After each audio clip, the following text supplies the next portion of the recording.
gentlemen, welcome along to a brand new series on Land Power TV, exploring the world of classic farm machinery. And in this episode, we've got an absolute corker for you. Put it this way, boys and girls, it is his absolute favourite of all time. Isn't that right, Simon? Guilty as charged. Can't deny it. That's right, viewers. In the world of iconic farm machinery, the John Deere 7810 stands out as my own personal favourite.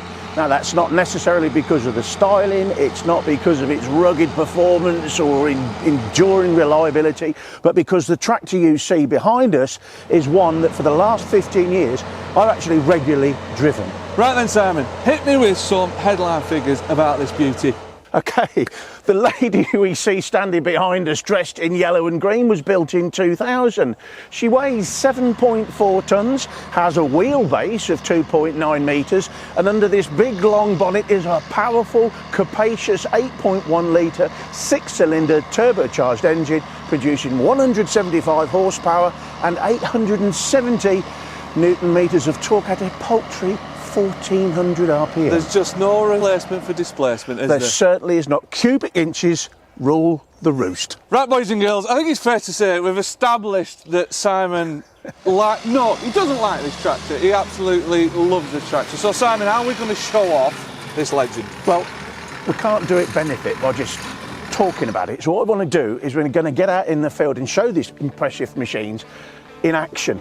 We're also going to be chatting to somebody that still uses and relies on these tractors today, even though John Deere hasn't built them for almost 20 years. Right, Simon, that is definitely enough chit-chat about this tractor. Let's get out there and let's crack on.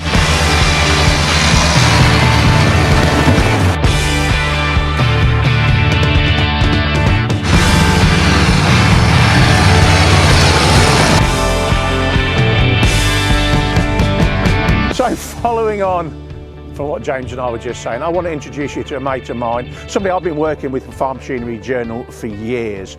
Now, this is Mr. Ashley Davis, who not only is a good buddy, but he's also a farming friend who owns a 7810 and a 7710. Ash, thanks for having us here. You're very today. welcome. Good to see you, Simon. Listen, tell us about yourself. What are you doing here?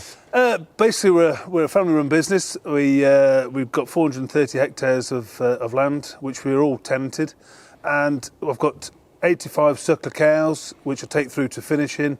We've got another unit down at Kennel Farm with Witherley, which I do bed and breakfast pigs. Right. Do 350 pigs for Carrow Foods, which is going really well. So that's fine. I do the growing of the cattle down there. Plenty of work. Plenty of work for all three of us, yeah. And then we go to Atherton Farm, which is up the road. I've got an equine centre. Right. 15 horses, menage facilities, off-road riding, and I fatten 120 cattle up there. Now, I see by your overalls, John Deere. Are you a John Deere man? Yeah, yes, it gives it away, really. Yes, I do like the John Deeres. But I do have another classic, 674 International, which one day you will see. Well, I hope to see it soon. So we're done now, right? So Yeah. Would you like to have a go on the old classic? I would. Come on, Let's go. Let's get on. Permission to come on board, sir. Welcome, Simon Henley. How are you? Okay? I'm very good, mate. I'm very good. Not too bad. One thing I will say from the very start is they never, even though they did have a passenger seat in these cabs, they were never actually designed for comfort, were they? Just a buddy I don't seat. know. I've got a brand new seat. It's okay. Yeah, you have. You've got a brand new one. No, it's done 10,081 hours. 10,081, and that's that.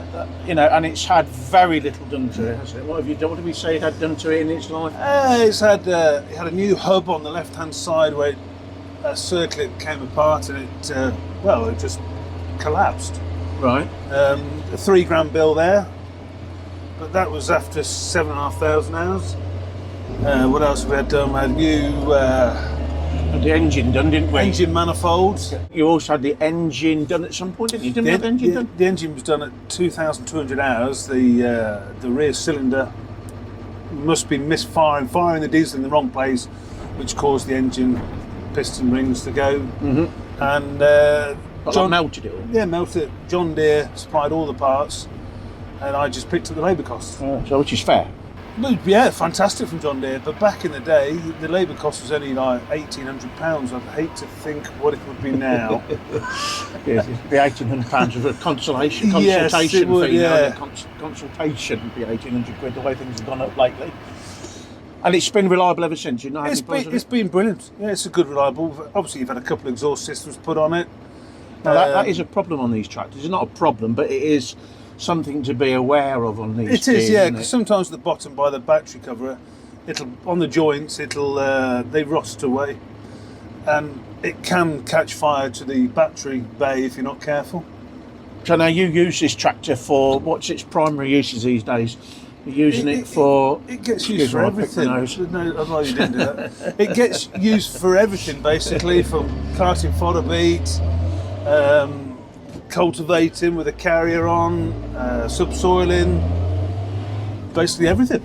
Buck raking. You could say you use it for buck raking. Yeah, it's ideal, the buck rake. No, because I thought, didn't you? You did use your 320 SJCB for that, didn't you? I've seen you use that before. Yeah, I did it for 1 year because the crop wasn't too heavy and it coped quite well. But as soon as I got a lot of grass coming on, it was just a handful on its own. And this handles, you'd say this handles it better? Yeah, a lot better. So Direct drive, you straight up the heap and power your way through it. And this has got Lafarge linkage on it, which you put on afterwards. Is it Lafarge on this? It is Laforge. Yeah, Laforge, yeah. I put this on after about 6 years of having the tractor. I came across one. Dave Farrell's found it for me. Right. So front-mounted buck rake is the way to go then? Yeah, it is. I've been doing it since 1997 on the front, and obviously with the left-hand reverser, it makes it ideal. Tell me, once we're going down here, tell me why was it that you bought a 7.8? What was it? When did you get the? Well, I had the 7.7 in '97. We took on a bit more land, and obviously we wanted something probably a bit more horsepower. Yeah.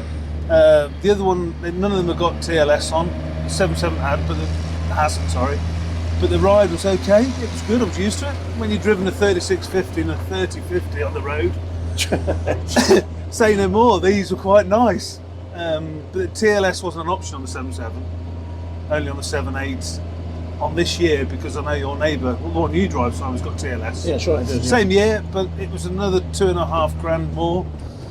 And at the time, I thought, I've managed without it up to now. We'll carry on. You have chipped this, haven't you?